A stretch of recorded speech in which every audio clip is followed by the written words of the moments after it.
जमीन अपने आसमानी सफर में असरे तासुआ तक पहुंच गई है और सूरज इमाम से इज़्न गुरूब मांग रहा है।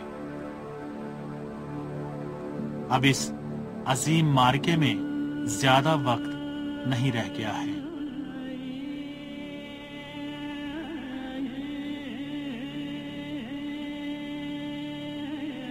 जमीन और आसमान इंतजार में है और असहाबे इश्क के सामने अजीम मुसीबत है। इश्क के रास्ते पर कदम रखना, गर्दन को तेगे जफा के हवाले करना और कुछ न कहना।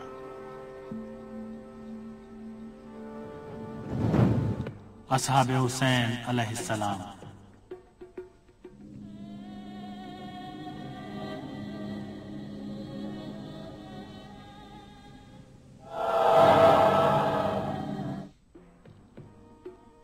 सईद बिन अब्दुल्ला हनफी।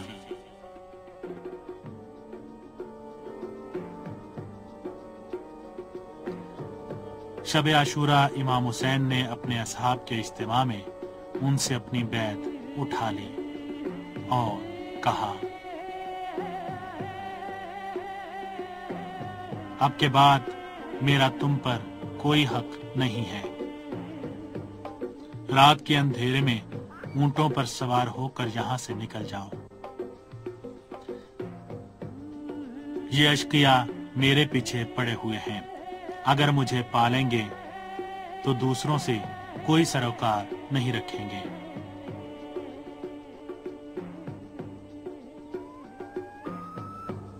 जब इमाम ने यह बात कही तो असहाब तड़प उठे और शिकवा जबान पर ले आए। सबसे पहले अब्बास इब्ने अली ने बात की।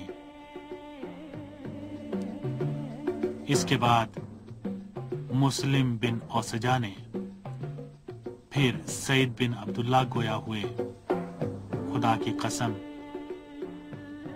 हम आपको छोड़कर नहीं जाएंगे,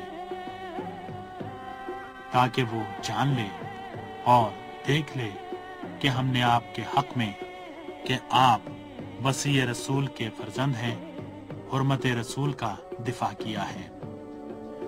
खुदा की कसम अगर मैं जान लूं कि मारा जाऊंगा, फिर दोबारा जिंदा किया जाऊंगा, फिर मुझे जिंदा जलाया जाएगा और मेरी खाक को हवा में उड़ा दिया जाएगा और इस काम को 70 मर्तबा दोहराया जाए कि मैं आपसे अलग हो जाऊं, तो मैं आपसे हरगिज जुदा नहीं हूंगा, यहां तक कि आपकी खिदमत में मौत से मुलाकात कर लूं। मैं इस वक्त क्यों आपके रास्ते में शहादत से मुंह फेर लूं, जबकि मैं एक बार कत्ल हूंगा और दायमी जिंदगी पालूंगा।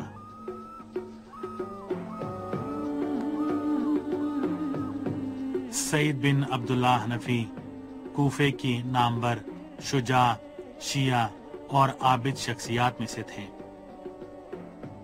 सईद बिन अब्दुल्ला ने कूफे के सरकर्दा अफराद का तीसरा दावती खत इमाम तक पहुंचाया था। वो मुस्लिम बिन अकील का साथ दे रहे थे और उनके सफीर की हैसियत से इमाम के पास वापस गए थे और इमाम के पास ही रहे और उन्हीं के साथ करबला आए।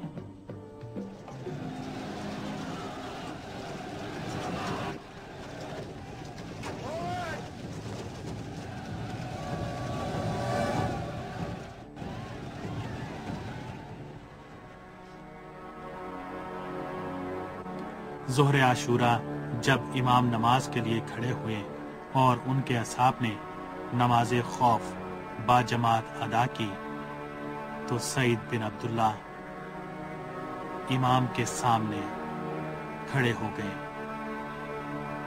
और इमाम की ढाल बन गए, ताकि इमाम को कोई गजंद और नुकसान ना पहुंचे। लश्कर शैतान हर तरफ से तीर बरसा रहा था।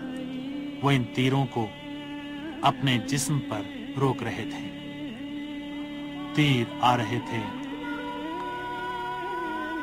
اور سعید بن عبداللہ کے جسم میں پیوست ہو رہے تھے۔ ایک کے بعد ایک تیر آ رہا تھا۔ اللہ اکبر! عبداللہ کا نعرہ تکبیر دشمن کے قلب میں تیر کی طرح لگتا تھا۔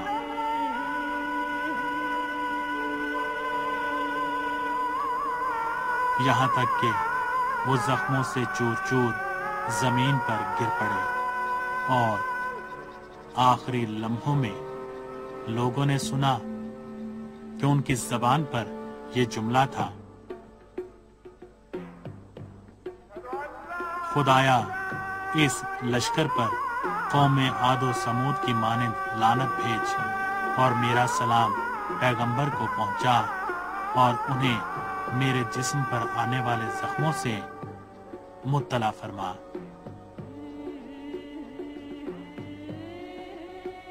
کیونکہ تیرے پیغمبر کی ذریت کی مدد و نصرت کرنے سے میرا مقصد تیرا اجر و ثواب حاصل کرنا ہے۔ اس کے بعد وہ شہید ہو گئے۔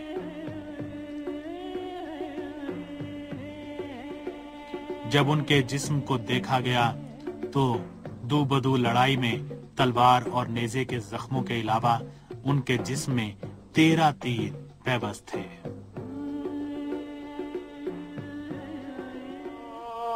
فدیه‌ای بر خاک کویت جان ندارد پیش رویت ارزش یک تار مویت شد فدیه‌ای بر خاک کویت جان ندارد پیش رویت ارزش یک تار مویت ای قرارم خاک پایت هرچه دارم